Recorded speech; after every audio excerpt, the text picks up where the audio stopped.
Have you thought about switching your career, moving to another city, or making another big change in your life? Maybe you're thinking about it right now. Well, CBS News business analyst Jill Schlesinger has a new book that gives financial advice to help you make your goals a reality. The book is called The Great Money Reset.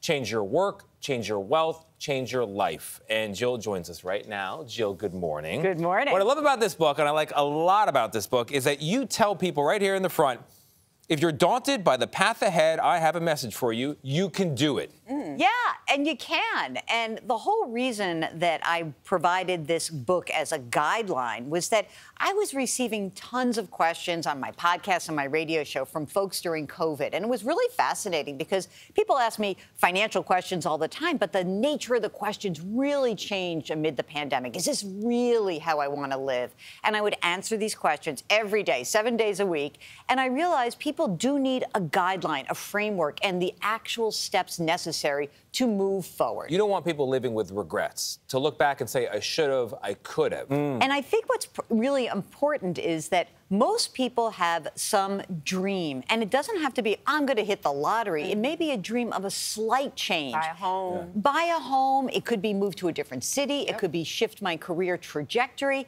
And what I really want to point out to most people is that it's not an all or nothing game here. Right. There are incremental steps that you can take, but you do have to run the numbers. You know, Tony mentioned a powerful word, regret. And my favorite chapter, 7, start, sell, or evolve a business. And you kick it off by talking about a woman who had a great idea.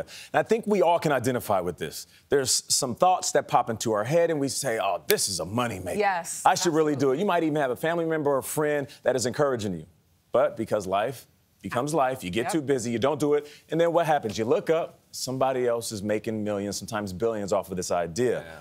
Why is it so powerful for people to have faith in themselves and just do it? Well, I think what's powerful is that you have an idea, but we have to execute the idea. There you go. So what we need to really do is say to people, that idea is an amazing idea, but you're not going to throw away your entire life to do that. So what should you do? Well, what we learned a lot in the pandemic is that a lot of people had hobbies and they turned them into side hustles. I think that's a great pathway. So hobby to side hustle. Yeah. Side hustle lets you take a small incremental step forward. Right. It helps you test your concept. It allows you to sort of bring some more numbers to bear. Yeah. Could I actually give up the kind of my safety net job right now and move to this full time? And again, you need the framework. You have to know, what am I giving up? I've got my benefits, I've got my pay, I've got all the coverage that I want in the world. Right. And I have to do this carefully. And on the other side, it's also really important if you have a business, life changes, conditions change, you can shift gears.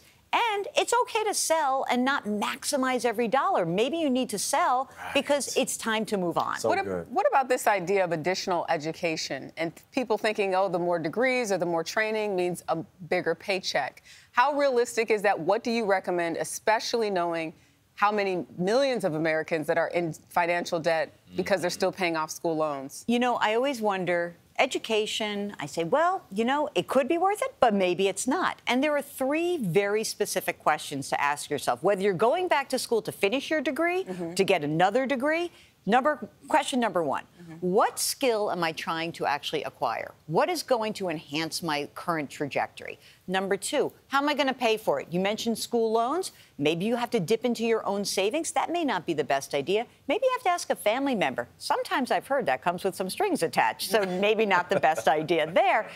The third question is there a cheaper alternative?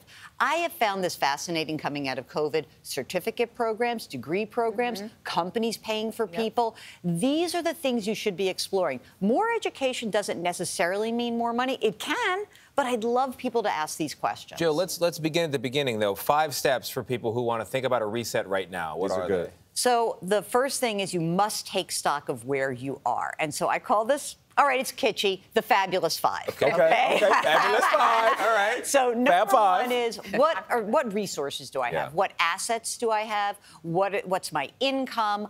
What are the things I'm getting from my employer in the form of benefits? Number 1. Number 2, liabilities. What do I owe? How much money outstanding on the credit card, the auto loan, the student loans? What's my housing situation? Am I a happy renter? Is everyone pushing me to actually buy a house, but I really don't want to buy a house? Really important there, right? Yeah. What are the obligations that you have made to other people, which is also very important? These questions, along with the most important one, how much am I spending right now? I cannot emphasize this enough, whether you have $1 or $1 million.